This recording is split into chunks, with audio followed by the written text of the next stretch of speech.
고요한 법정안, 심장이 세차게 울립니다.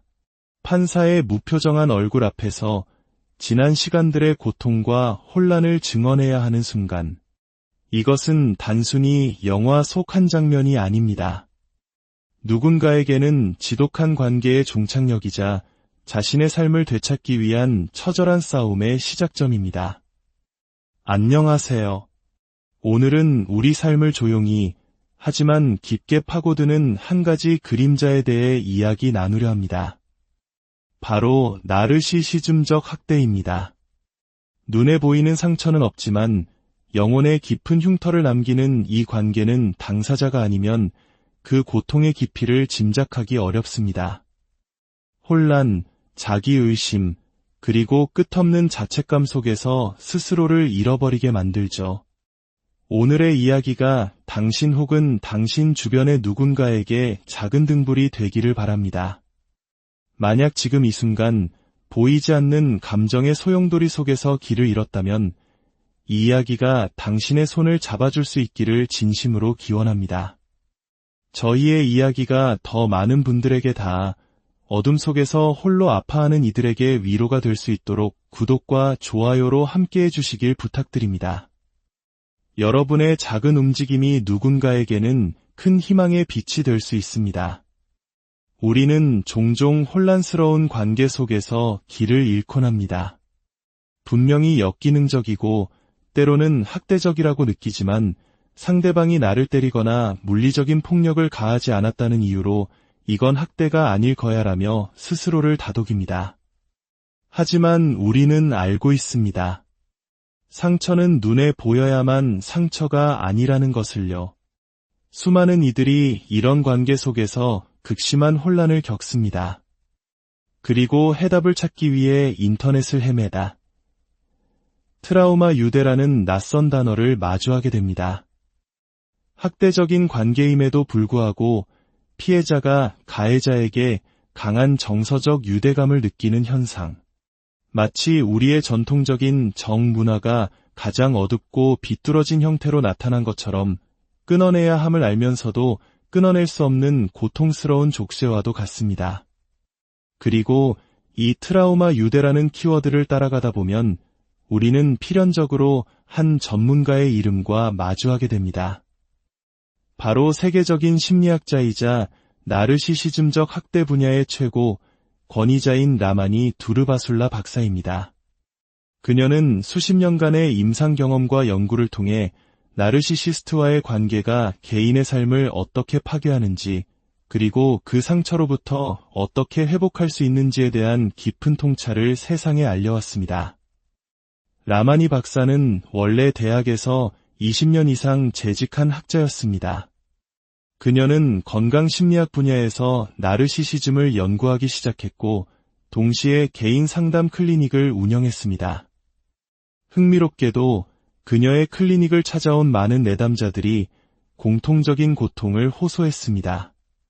공감 능력의 부재, 교묘한 조종, 예측 불가능한 분노, 그리고 현실을 왜곡하는 가스라이팅까지. 그들의 파트너가 보여주는 행동 패턴은 명백히 나르시시즘적이었습니다.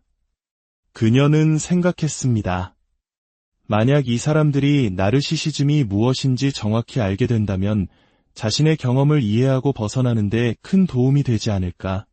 마치 우울증을 겪는 사람이 자신의 상태에 우울증이라는 이름을 붙여줌으로써 나 혼자만 이상한 게 아니구나라는 안도감을 얻는 것처럼 말입니다. 고통은 여전하겠지만 최소한 그 고통이 무엇인지 알게 되는 것만으로도 큰 변화의 시작이 될 수 있습니다. 하지만 당시 심리치료계의 분위기는 달랐습니다. 많은 치료사들은 관계 문제의 원인을 소통의 부재로만 치부하며 더 효과적으로 소통하는 법을 가르치려 했습니다. 그러나 라마니 박사는 이것이 얼마나 부질없는 노력인지 알고 있었습니다. 피해자들은 이미 모든 방법을 동원해 소통하려 애썼습니다. 직접적으로, 글로, 공감적으로 감사함을 표현하며 감정이 가라앉기를 기다렸다가 차분하게. 하지만 상대는 들으려 하지 않았습니다. 아이를 축구교실에서 데려와 달라는 간단한 부탁조차 마치 전쟁을 준비하듯 12시간 동안 전략을 짜야 하는 관계에서 소통은 과연 의미가 있을까요? 정신건강 분야가 이들의 고통을 외면하고 있다는 사실에 라마니 박사는 이 연구에 더욱 깊이 파고들었습니다. 그리고 그녀의 연구는 수많은 피해자들에게 검증, 안전, 공감, 그리고 인식을 선물했습니다. 많은 분들이 오해하는 것 중 하나가 나르시시즘을 진단의 개념으로 접근하는 것입니다. 우리는 우울증이나 암처럼 질병을 진단합니다. 진단은 치료를 전제로 하죠. 하지만 나르시시즘은 치료가 거의 불가능한 성격 스타일에 가깝습니다. 그들이 치료를 받으러 오는 경우는 자신의 나르시시즘 때문이 아닙니다. 파트너가 떠나겠다고 하거나 사업이 망하거나 사회적 망신을 당하는 등 자신의 뜻대로 세상이 굴러가지 않을 때 그들은 깊은 공허함과 분노, 그리고 세상이 불공평하다는 피해의식을 느끼며 상담실을 찾습니다. 그들은 슬픔을 표현하는 것이 아니라 자신이 마땅히 누려야 할 특권이 침해당했다는 억울함을 토로할 뿐입니다. 물론 중독이나 우울증 같은 다른 문제가 동반되어 치료를 시작하는 경우도 있습니다. 예를 들어 알코올 중독자가 12단계 프로그램을 통해 회복의 길을 걷는 경우를 생각해 봅시다.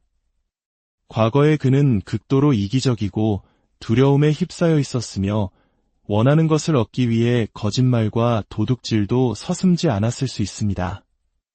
하지만 회복 과정을 통해 그는 무엇을 얻을까에서 무엇을 줄까로 삶의 초점을 바꾸는 법을 배웁니다.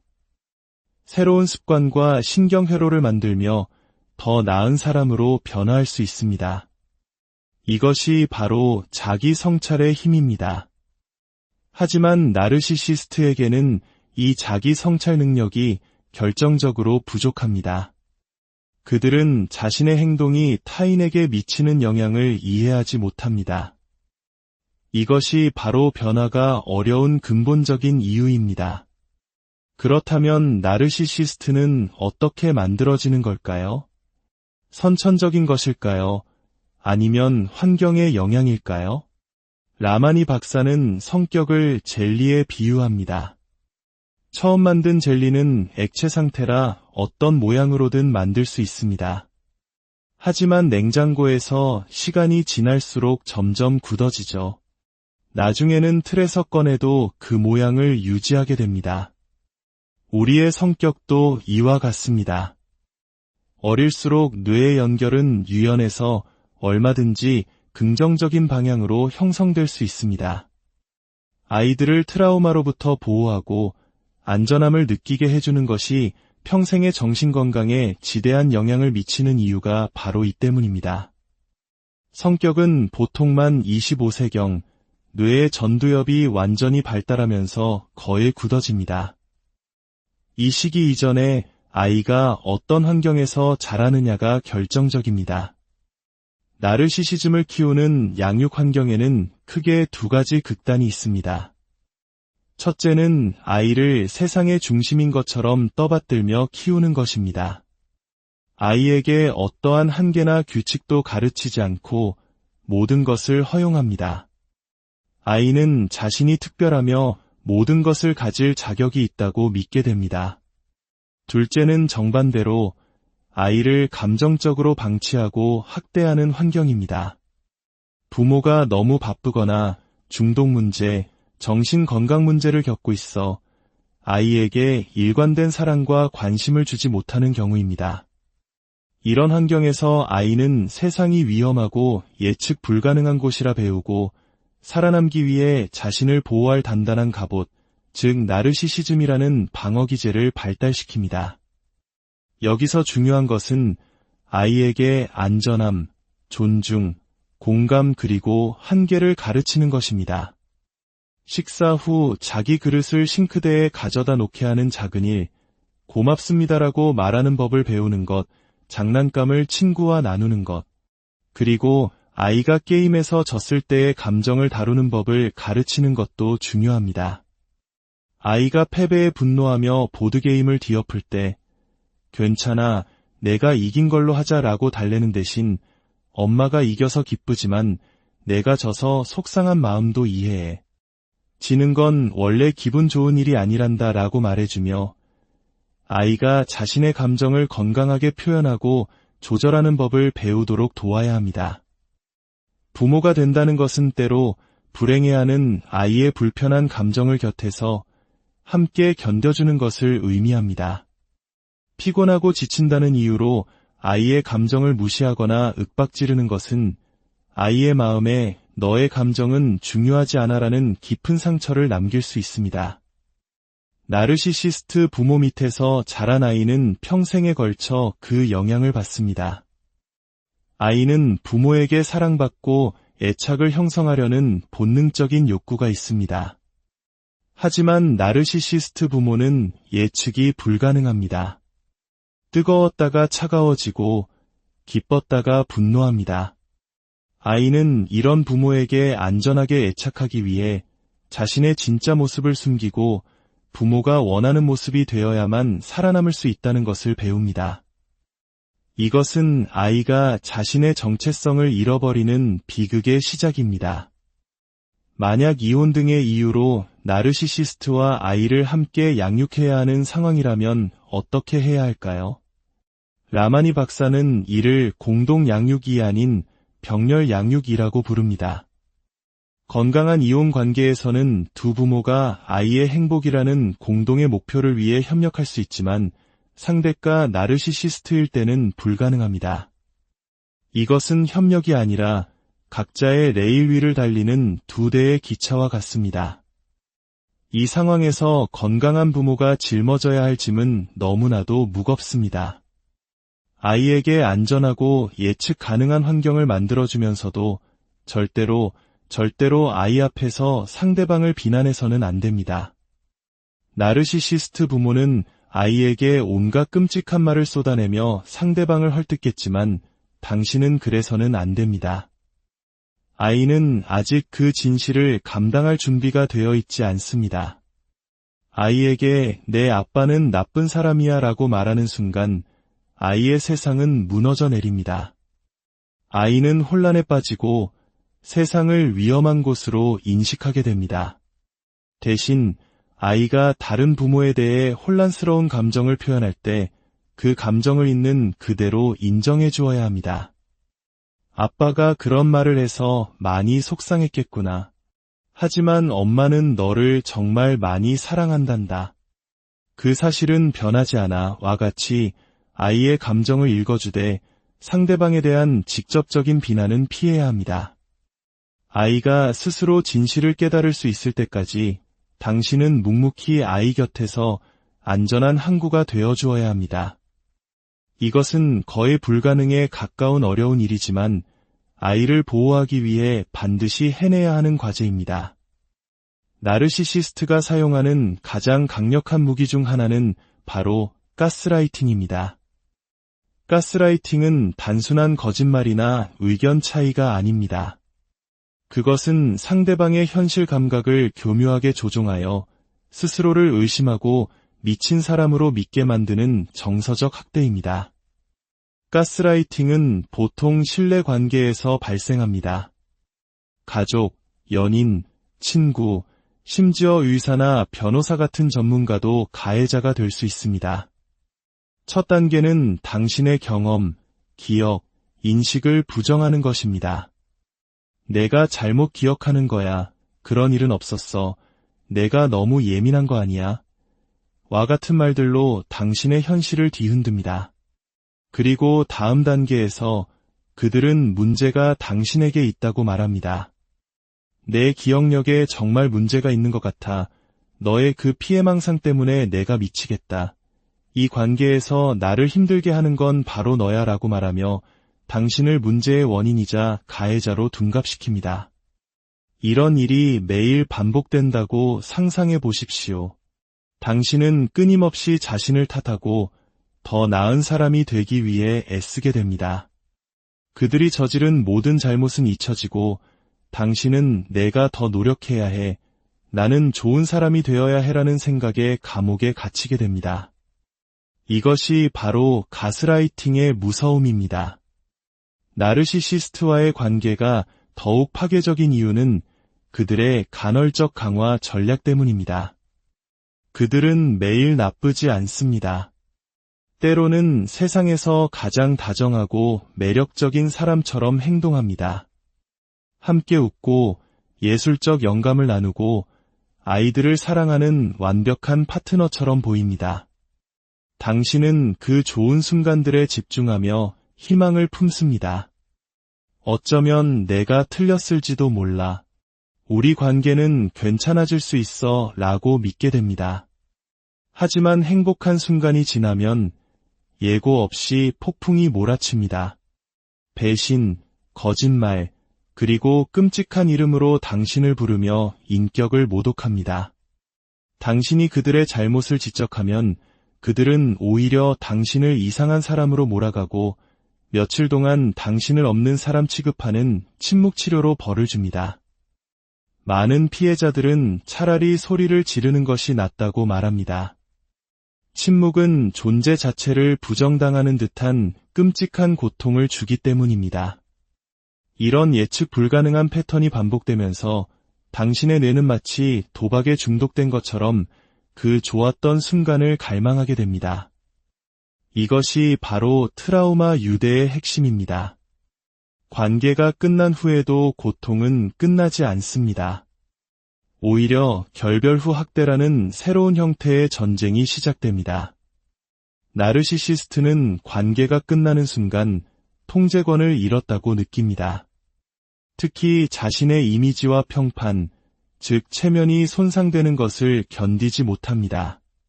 그래서 그들은 당신이 슬픔에 잠겨 있는 동안 재빨리 주변 모든 사람에게 연락해 당신에 대한 거짓 소문을 퍼뜨리는 스미어 캠페인을 시작합니다. 그들은 스스로를 비련의 주인공, 즉 피해자로 둔갑시킵니다. 교묘하게 편집된 문자 메시지나 과거의 사건들을 증거로 내세우며 내가 이런 사람과 살았다니 믿을 수 있겠어요? 라고 동정을 구합니다. 가장 가슴 아픈 것은 당신이 믿었던 친구나 가족마저 그들의 그럴듯한 이야기에 너무나 쉽게 넘어간다는 사실입니다. 그들은 당신에게 진실을 확인하려 하지 않습니다. 그저 차갑게 돌아서 버릴 뿐입니다. 스미어 캠페인 외에도 스토킹, 법적 학대, 그리고 기술을 이용한 감시 등 결별 후 학대는 다양한 형태로 나타납니다. 당신의 SNS 계정을 해킹해 수년간의 기록을 삭제하고 당신의 수입원을 끊어버리려 시도하기도 합니다. 이 모든 행동의 이면에는 내 아이들을 부양하는 사람인데 라는 합리적인 질문이 통하지 않습니다. 그들의 머릿속에는 오직 잃어버린 통제권을 되찾고 당신에게 상처를 주어 자신의 수치심을 해소하려는 욕망만이 존재할 뿐입니다. 나르시시즘은 스펙트럼입니다. 우리 모두 어느 정도 자기애적인 특성을 가지고 있습니다. 하지만 그것이 타인에 대한 공감 능력의 부재, 착취적인 태도, 그리고 끊임없는 존경에 대한 요구로 이어질 때 우리는 그것을 병리적인 나르시시즘이라고 부릅니다. 만약 당신이 지금 이런 관계 속에 있다면 기억하십시오. 당신의 혼란과 고통은 당신의 잘못이 아닙니다. 당신의 경험은 실제입니다. 그리고 가장 중요한 것은 당신에게는 그 관계를 벗어나 치유하고 다시 일어설 힘이 있다는 것입니다. 도움을 구하는 것을 두려워하지 마십시오. 당신을 믿고 지지해줄 전문가와 안전한 공동체가 분명히 존재합니다. 오늘 이 이야기가 어둠 속을 걷고 있는 누군가에게 작은 위로와 함께 나아갈 용기를 주는 빛이 되었기를 바랍니다. 당신은 혼자가 아닙니다. 부디 당신의 삶에 평온이 깃들 고요한 법정안, 심장이 세차게 울립니다. 판사의 무표정한 얼굴 앞에서 지난 시간들의 고통과 혼란을 증언해야 하는 순간, 이것은 단순히 영화 속 한 장면이 아닙니다. 누군가에게는 지독한 관계의 종착역이자 자신의 삶을 되찾기 위한 처절한 싸움의 시작점입니다. 안녕하세요. 오늘은 우리 삶을 조용히 하지만 깊게 파고드는 한 가지 그림자에 대해 이야기 나누려 합니다. 바로 나르시시즘적 학대입니다. 눈에 보이는 상처는 없지만 영혼에 깊은 흉터를 남기는 이 관계는 당사자가 아니면 그 고통의 깊이를 짐작하기 어렵습니다. 혼란, 자기의심, 그리고 끝없는 자책감 속에서 스스로를 잃어버리게 만들죠.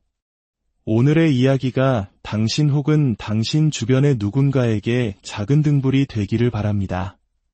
만약 지금 이 순간 보이지 않는 감정의 소용돌이 속에서 길을 잃었다면 이 이야기가 당신의 손을 잡아줄 수 있기를 진심으로 기원합니다. 저희의 이야기가 더 많은 분들에게 닿아 어둠 속에서 홀로 아파하는 이들에게 위로가 될 수 있도록 구독과 좋아요로 함께해 주시길 부탁드립니다. 여러분의 작은 움직임이 누군가에게는 큰 희망의 빛이 될 수 있습니다. 우리는 종종 혼란스러운 관계 속에서 길을 잃곤 합니다. 분명히 역기능적이고 때로는 학대적이라고 느끼지만 상대방이 나를 때리거나 물리적인 폭력을 가하지 않았다는 이유로 이건 학대가 아닐 거야라며 스스로를 다독입니다. 하지만 우리는 알고 있습니다. 상처는 눈에 보여야만 상처가 아니라는 것을요. 수많은 이들이 이런 관계 속에서 극심한 혼란을 겪습니다. 그리고 해답을 찾기 위해 인터넷을 헤매다 트라우마 유대라는 낯선 단어를 마주하게 됩니다. 학대적인 관계임에도 불구하고 피해자가 가해자에게 강한 정서적 유대감을 느끼는 현상. 마치 우리의 전통적인 정문화가 가장 어둡고 비뚤어진 형태로 나타난 것처럼 끊어내야 함을 알면서도 끊어낼 수 없는 고통스러운 족쇄와도 같습니다. 그리고 이 트라우마 유대라는 키워드를 따라가다 보면 우리는 필연적으로 한 전문가의 이름과 마주하게 됩니다. 바로 세계적인 심리학자이자 나르시시즘적 학대 분야의 최고 권위자인 라마니 두르바술라 박사입니다.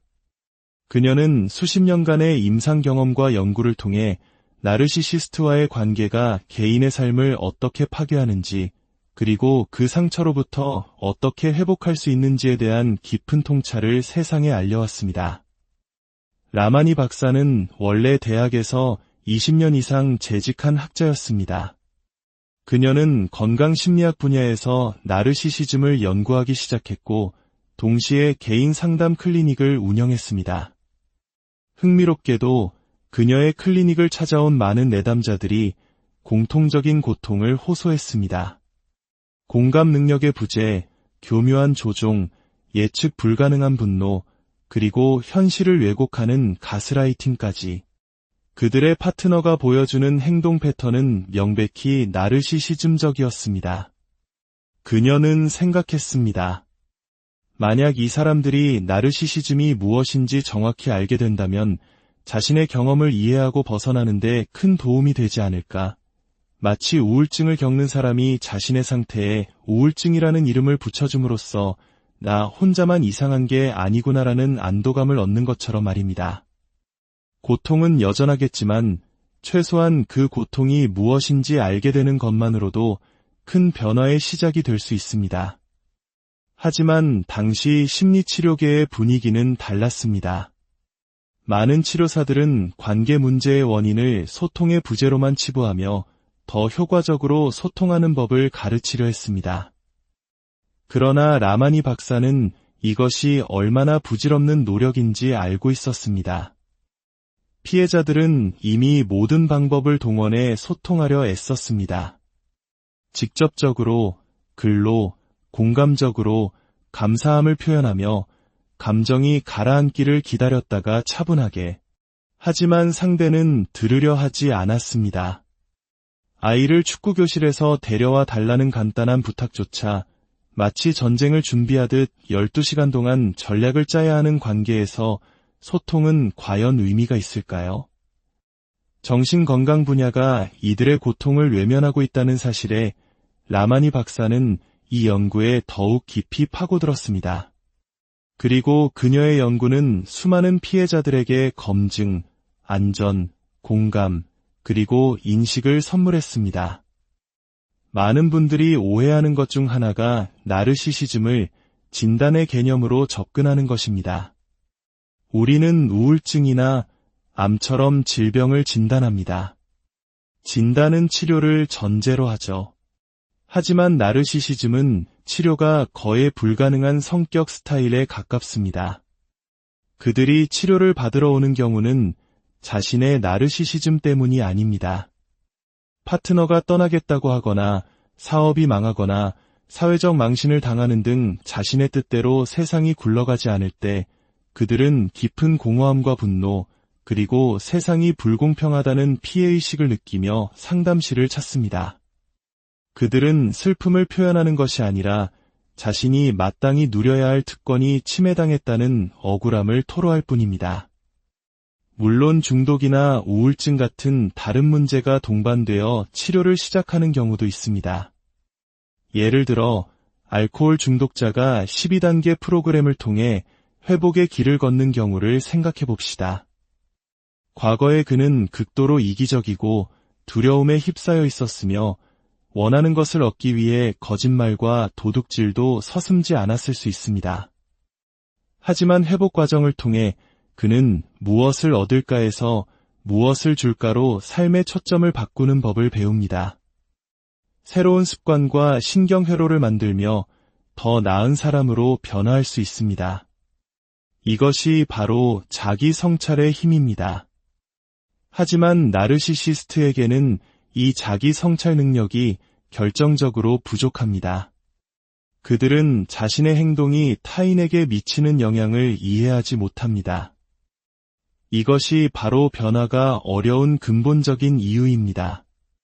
그렇다면 나르시시스트는 어떻게 만들어지는 걸까요? 선천적인 것일까요? 아니면 환경의 영향일까요? 라마니 박사는 성격을 젤리에 비유합니다. 처음 만든 젤리는 액체 상태라 어떤 모양으로든 만들 수 있습니다. 하지만 냉장고에서 시간이 지날수록 점점 굳어지죠. 나중에는 틀에서 꺼내도 그 모양을 유지하게 됩니다. 우리의 성격도 이와 같습니다. 어릴수록 뇌의 연결은 유연해서 얼마든지 긍정적인 방향으로 형성될 수 있습니다. 아이들을 트라우마로부터 보호하고 안전함을 느끼게 해주는 것이 평생의 정신건강에 지대한 영향을 미치는 이유가 바로 이 때문입니다. 성격은 보통만 25세경 뇌의 전두엽이 완전히 발달하면서 거의 굳어집니다. 이 시기 이전에 아이가 어떤 환경에서 자라느냐가 결정적입니다. 나르시시즘을 키우는 양육 환경에는 크게 두 가지 극단이 있습니다. 첫째는 아이를 세상의 중심인 것처럼 떠받들며 키우는 것입니다. 아이에게 어떠한 한계나 규칙도 가르치지 않고 모든 것을 허용합니다. 아이는 자신이 특별하며 모든 것을 가질 자격이 있다고 믿게 됩니다. 둘째는 정반대로 아이를 감정적으로 방치하고 학대하는 환경입니다. 부모가 너무 바쁘거나 중독 문제, 정신건강 문제를 겪고 있어 아이에게 일관된 사랑과 관심을 주지 못하는 경우입니다. 이런 환경에서 아이는 세상이 위험하고 예측 불가능한 곳이라 배우고 살아남기 위해 자신을 보호할 단단한 갑옷, 즉 나르시시즘이라는 방어기제를 발달시킵니다. 여기서 중요한 것은 아이에게 안전함, 존중, 공감 그리고 한계를 가르치는 것입니다. 식사 후 자기 그릇을 싱크대에 가져다 놓게 하는 작은 일, 고맙습니다라고 말하는 법을 배우는 것, 장난감을 친구와 나누는 것, 그리고 아이가 게임에서 졌을 때의 감정을 다루는 법을 가르치는 것도 중요합니다. 아이가 패배에 분노하며 보드게임을 뒤엎을 때 괜찮아, 내가 이긴 걸로 하자라고 달래는 대신 엄마가 이겨서 기쁘지만 내가 져서 속상한 마음도 이해해. 지는 건 원래 기분 좋은 일이 아니란다 라고 말해주며 아이가 자신의 감정을 건강하게 표현하고 조절하는 법을 배우도록 도와야 합니다. 부모가 된다는 것은 때로 불행해하는 아이의 불편한 감정을 곁에서 함께 견뎌주는 것을 의미합니다. 피곤하고 지친다는 이유로 아이의 감정을 무시하거나 윽박지르는 것은 아이의 마음에 너의 감정은 중요하지 않아라는 깊은 상처를 남길 수 있습니다. 나르시시스트 부모 밑에서 자란 아이는 평생에 걸쳐 그 영향을 받습니다. 아이는 부모에게 사랑받고 애착을 형성하려는 본능적인 욕구가 있습니다. 하지만 나르시시스트 부모는 예측이 불가능합니다. 뜨거웠다가 차가워지고 기뻤다가 분노합니다. 아이는 이런 부모에게 안전하게 애착하기 위해 자신의 진짜 모습을 숨기고 부모가 원하는 모습이 되어야만 살아남을 수 있다는 것을 배웁니다.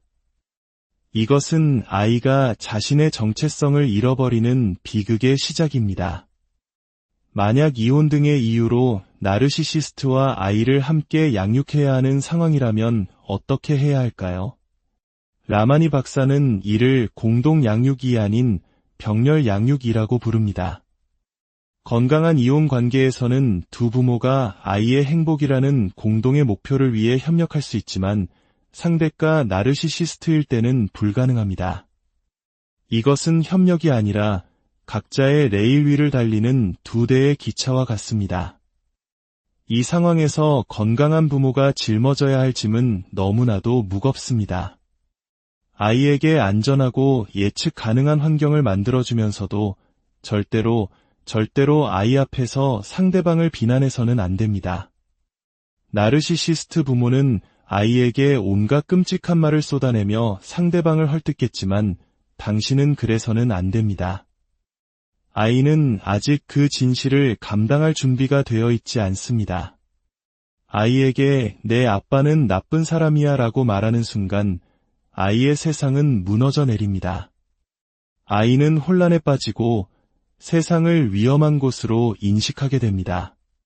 대신 아이가 다른 부모에 대해 혼란스러운 감정을 표현할 때 그 감정을 있는 그대로 인정해 주어야 합니다. 아빠가 그런 말을 해서 많이 속상했겠구나. 하지만 엄마는 너를 정말 많이 사랑한단다. 그 사실은 변하지 않아 와 같이 아이의 감정을 읽어주되 상대방에 대한 직접적인 비난은 피해야 합니다.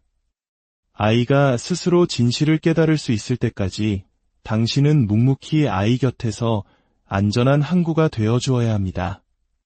이것은 거의 불가능에 가까운 어려운 일이지만 아이를 보호하기 위해 반드시 해내야 하는 과제입니다. 나르시시스트가 사용하는 가장 강력한 무기 중 하나는 바로 가스라이팅입니다. 가스라이팅은 단순한 거짓말이나 의견 차이가 아닙니다. 그것은 상대방의 현실 감각을 교묘하게 조종하여 스스로를 의심하고 미친 사람으로 믿게 만드는 정서적 학대입니다. 가스라이팅은 보통 신뢰 관계에서 발생합니다. 가족, 연인, 친구, 심지어 의사나 변호사 같은 전문가도 가해자가 될 수 있습니다. 첫 단계는 당신의 경험, 기억, 인식을 부정하는 것입니다. 내가 잘못 기억하는 거야. 그런 일은 없었어. 내가 너무 예민한 거 아니야? 와 같은 말들로 당신의 현실을 뒤흔듭니다. 그리고 다음 단계에서 그들은 문제가 당신에게 있다고 말합니다. 내 기억력에 정말 문제가 있는 것 같아. 너의 그 피해망상 때문에 내가 미치겠다. 이 관계에서 나를 힘들게 하는 건 바로 너야 라고 말하며 당신을 문제의 원인이자 가해자로 둔갑시킵니다. 이런 일이 매일 반복된다고 상상해 보십시오. 당신은 끊임없이 자신을 탓하고 더 나은 사람이 되기 위해 애쓰게 됩니다. 그들이 저지른 모든 잘못은 잊혀지고 당신은 내가 더 노력해야 해, 나는 좋은 사람이 되어야 해라는 생각에 감옥에 갇히게 됩니다. 이것이 바로 가스라이팅의 무서움입니다. 나르시시스트와의 관계가 더욱 파괴적인 이유는 그들의 간헐적 강화 전략 때문입니다. 그들은 매일 나쁘지 않습니다. 때로는 세상에서 가장 다정하고 매력적인 사람처럼 행동합니다. 함께 웃고 예술적 영감을 나누고 아이들을 사랑하는 완벽한 파트너처럼 보입니다. 당신은 그 좋은 순간들에 집중하며 희망을 품습니다. 어쩌면 내가 틀렸을지도 몰라. 우리 관계는 괜찮아질 수 있어 라고 믿게 됩니다. 하지만 행복한 순간이 지나면 예고 없이 폭풍이 몰아칩니다. 배신, 거짓말, 그리고 끔찍한 이름으로 당신을 부르며 인격을 모독합니다. 당신이 그들의 잘못을 지적하면 그들은 오히려 당신을 이상한 사람으로 몰아가고 며칠 동안 당신을 없는 사람 취급하는 침묵치료로 벌을 줍니다. 많은 피해자들은 차라리 소리를 지르는 것이 낫다고 말합니다. 침묵은 존재 자체를 부정당하는 듯한 끔찍한 고통을 주기 때문입니다. 이런 예측 불가능한 패턴이 반복되면서 당신의 뇌는 마치 도박에 중독된 것처럼 그 좋았던 순간을 갈망하게 됩니다. 이것이 바로 트라우마 유대의 핵심입니다. 관계가 끝난 후에도 고통은 끝나지 않습니다. 오히려 결별 후 학대라는 새로운 형태의 전쟁이 시작됩니다. 나르시시스트는 관계가 끝나는 순간 통제권을 잃었다고 느낍니다. 특히 자신의 이미지와 평판, 즉 체면이 손상되는 것을 견디지 못합니다. 그래서 그들은 당신이 슬픔에 잠겨 있는 동안 재빨리 주변 모든 사람에게 연락해 당신에 대한 거짓 소문을 퍼뜨리는 스미어 캠페인을 시작합니다. 그들은 스스로를 비련의 주인공, 즉 피해자로 둔갑시킵니다. 교묘하게 편집된 문자 메시지나 과거의 사건들을 증거로 내세우며 내가 이런 사람과 살았다니 믿을 수 있겠어요? 라고 동정을 구합니다. 가장 가슴 아픈 것은 당신이 믿었던 친구나 가족마저 그들의 그럴듯한 이야기에 너무나 쉽게 넘어간다는 사실입니다. 그들은 당신에게 진실을 확인하려 하지 않습니다. 그저 차갑게 돌아서 버릴 뿐입니다. 스미어 캠페인 외에도 스토킹, 법적 학대, 그리고 기술을 이용한 감시 등 결별 후 학대는 다양한 형태로 나타납니다. 당신의 SNS 계정을 해킹해 수년간의 기록을 삭제하고 당신의 수입원을 끊어버리려 시도하기도 합니다. 이 모든 행동의 이면에는 내 아이들을 부양하는 사람인데 라는 합리적인 질문이 통하지 않습니다. 그들의 머릿속에는 오직 잃어버린 통제권을 되찾고 당신에게 상처를 주어 자신의 수치심을 해소하려는 욕망만이 존재할 뿐입니다. 나르시시즘은 스펙트럼입니다. 우리 모두 어느 정도 자기애적인 특성을 가지고 있습니다. 하지만 그것이 타인에 대한 공감 능력의 부재, 착취적인 태도, 그리고 끊임없는 존경에 대한 요구로 이어질 때 우리는 그것을 병리적인 나르시시즘이라고 부릅니다. 만약 당신이 지금 이런 관계 속에 있다면 기억하십시오. 당신의 혼란과 고통은 당신의 잘못이 아닙니다. 당신의 경험은 실제입니다. 그리고 가장 중요한 것은 당신에게는 그 관계를 벗어나 치유하고 다시 일어설 힘이 있다는 것입니다. 도움을 구하는 것을 두려워하지 마십시오. 당신을 믿고 지지해줄 전문가와 안전한 공동체가 분명히 존재합니다. 오늘 이 이야기가 어둠 속을 걷고 있는 누군가에게 작은 위로와 함께 나아갈 용기를 주는 빛이 되었기를 바랍니다. 당신은 혼자가 아닙니다. 부디 당신의 삶에 평온이 깃들 고요한 법정안, 심장이 세차게 울립니다. 판사의 무표정한 얼굴 앞에서 지난 시간들의 고통과 혼란을 증언해야 하는 순간, 이것은 단순히 영화 속 한 장면이 아닙니다. 누군가에게는 지독한 관계의 종착역이자 자신의 삶을 되찾기 위한 처절한 싸움의 시작점입니다. 안녕하세요. 오늘은 우리 삶을 조용히 하지만 깊게 파고드는 한 가지 그림자에 대해 이야기 나누려 합니다. 바로 나르시시즘적 학대입니다. 눈에 보이는 상처는 없지만 영혼에 깊은 흉터를 남기는 이 관계는 당사자가 아니면 그 고통의 깊이를 짐작하기 어렵습니다. 혼란, 자기의심, 그리고 끝없는 자책감 속에서 스스로를 잃어버리게 만들죠. 오늘의 이야기가 당신 혹은 당신 주변의 누군가에게 작은 등불이 되기를 바랍니다. 만약 지금 이 순간 보이지 않는 감정의 소용돌이 속에서 길을 잃었다면 이 이야기가 당신의 손을 잡아줄 수 있기를 진심으로 기원합니다. 저희의 이야기가 더 많은 분들에게 닿아 어둠 속에서 홀로 아파하는 이들에게 위로가 될 수 있도록 구독과 좋아요로 함께해 주시길 부탁드립니다. 여러분의 작은 움직임이 누군가에게는 큰 희망의 빛이 될 수 있습니다. 우리는 종종 혼란스러운 관계 속에서 길을 잃곤 합니다. 분명히 역기능적이고 때로는 학대적이라고 느끼지만 상대방이 나를 때리거나 물리적인 폭력을 가하지 않았다는 이유로 이건 학대가 아닐 거야라며 스스로를 다독입니다. 하지만 우리는 알고 있습니다. 상처는 눈에 보여야만 상처가 아니라는 것을요. 수많은 이들이 이런 관계 속에서 극심한 혼란을 겪습니다. 그리고 해답을 찾기 위해 인터넷을 헤매다 트라우마 유대라는 낯선 단어를 마주하게 됩니다. 학대적인 관계임에도 불구하고 피해자가 가해자에게 강한 정서적 유대감을 느끼는 현상. 마치 우리의 전통적인 정문화가 가장 어둡고 비뚤어진 형태로 나타난 것처럼 끊어내야 함을 알면서도 끊어낼 수 없는 고통스러운 족쇄와도 같습니다. 그리고 이 트라우마 유대라는 키워드를 따라가다 보면 우리는 필연적으로 한 전문가의 이름과 마주하게 됩니다. 바로 세계적인 심리학자이자 나르시시즘적 학대 분야의 최고 권위자인 라마니 두르바술라 박사입니다. 그녀는 수십 년간의 임상 경험과 연구를 통해 나르시시스트와의 관계가 개인의 삶을 어떻게 파괴하는지, 그리고 그 상처로부터 어떻게 회복할 수 있는지에 대한 깊은 통찰을 세상에 알려왔습니다. 라마니 박사는 원래 대학에서 20년 이상 재직한 학자였습니다. 그녀는 건강심리학 분야에서 나르시시즘을 연구하기 시작했고 동시에 개인 상담 클리닉을 운영했습니다. 흥미롭게도 그녀의 클리닉을 찾아온 많은 내담자들이 공통적인 고통을 호소했습니다.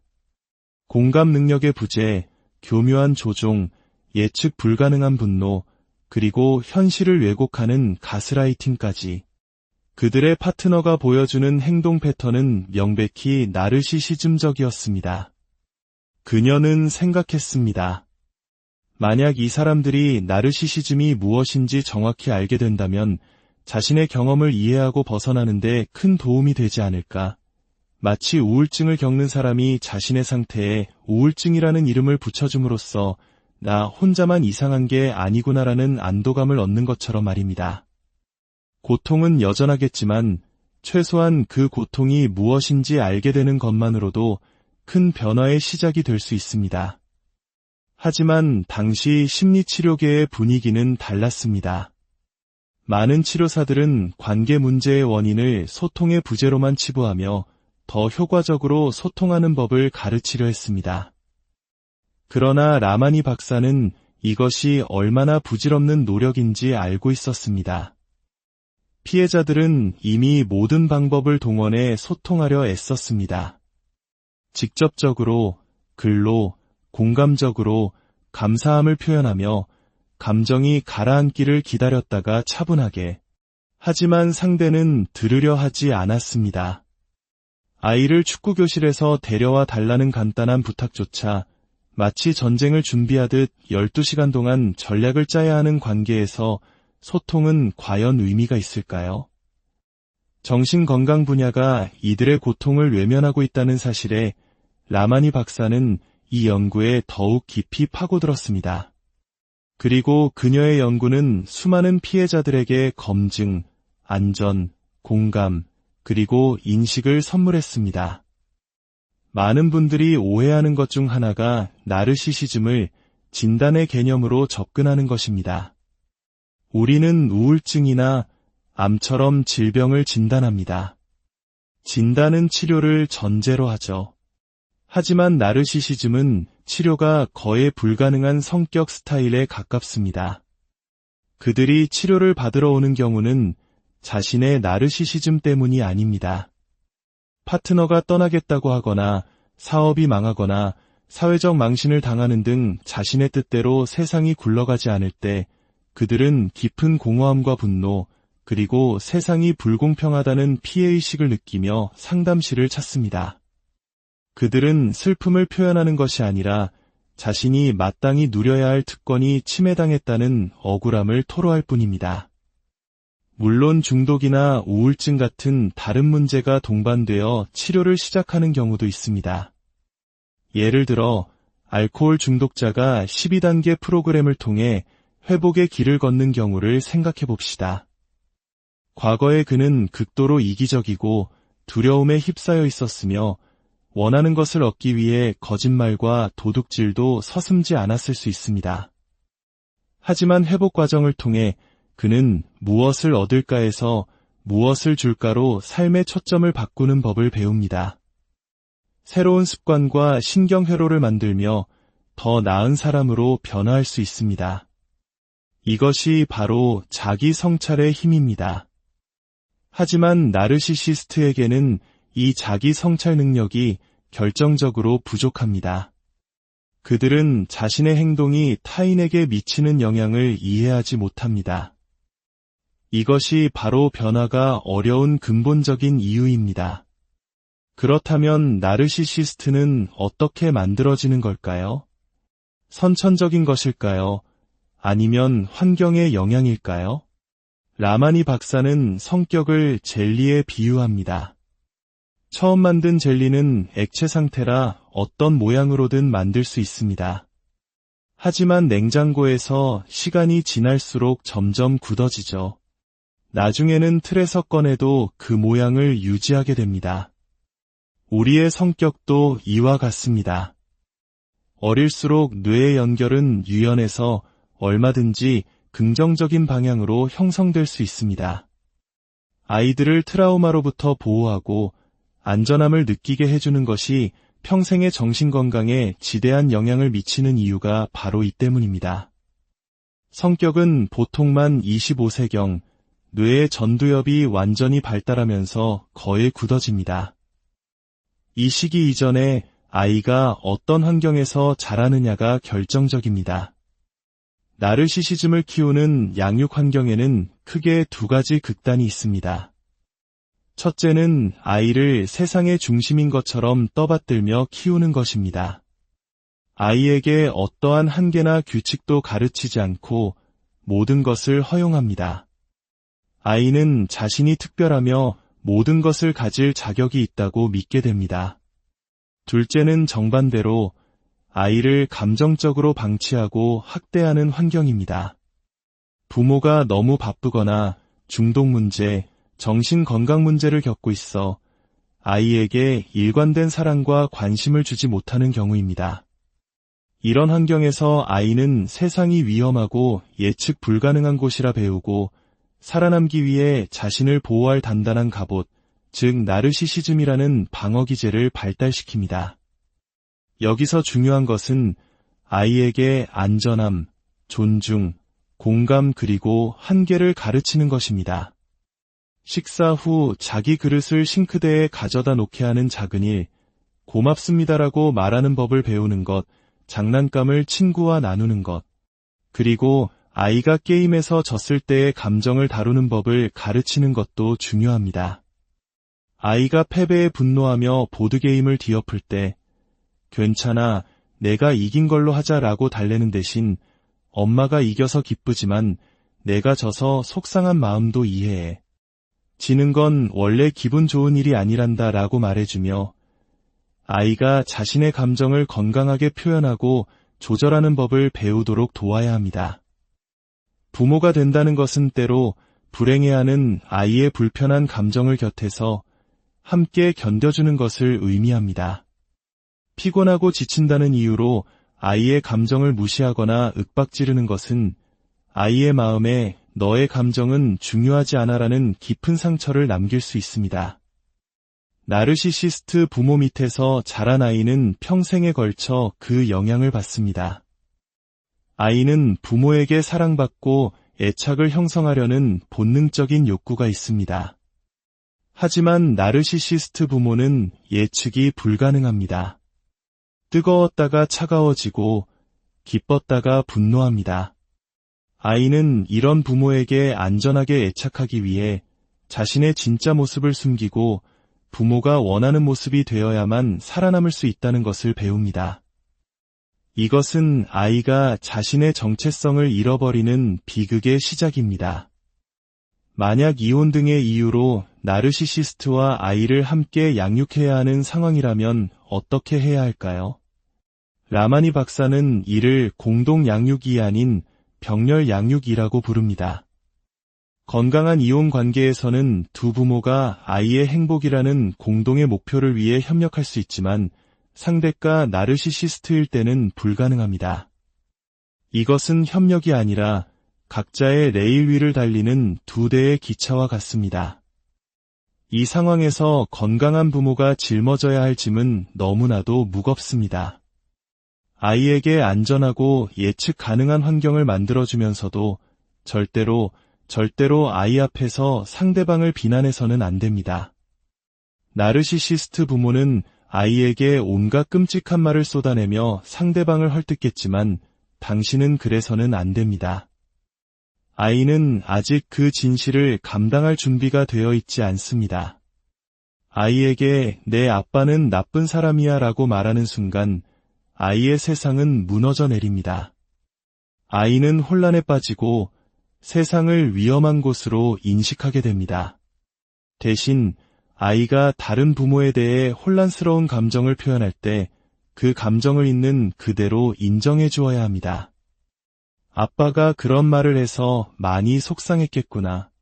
하지만 엄마는 너를 정말 많이 사랑한단다. 그 사실은 변하지 않아 와 같이 아이의 감정을 읽어주되 상대방에 대한 직접적인 비난은 피해야 합니다. 아이가 스스로 진실을 깨달을 수 있을 때까지 당신은 묵묵히 아이 곁에서 안전한 항구가 되어 주어야 합니다. 이것은 거의 불가능에 가까운 어려운 일이지만 아이를 보호하기 위해 반드시 해내야 하는 과제입니다. 나르시시스트가 사용하는 가장 강력한 무기 중 하나는 바로 가스라이팅입니다. 가스라이팅은 단순한 거짓말이나 의견 차이가 아닙니다. 그것은 상대방의 현실 감각을 교묘하게 조종하여 스스로를 의심하고 미친 사람으로 믿게 만드는 정서적 학대입니다. 가스라이팅은 보통 신뢰 관계에서 발생합니다. 가족, 연인, 친구, 심지어 의사나 변호사 같은 전문가도 가해자가 될 수 있습니다. 첫 단계는 당신의 경험, 기억, 인식을 부정하는 것입니다. 내가 잘못 기억하는 거야. 그런 일은 없었어. 내가 너무 예민한 거 아니야? 와 같은 말들로 당신의 현실을 뒤흔듭니다. 그리고 다음 단계에서 그들은 문제가 당신에게 있다고 말합니다. 내 기억력에 정말 문제가 있는 것 같아. 너의 그 피해망상 때문에 내가 미치겠다.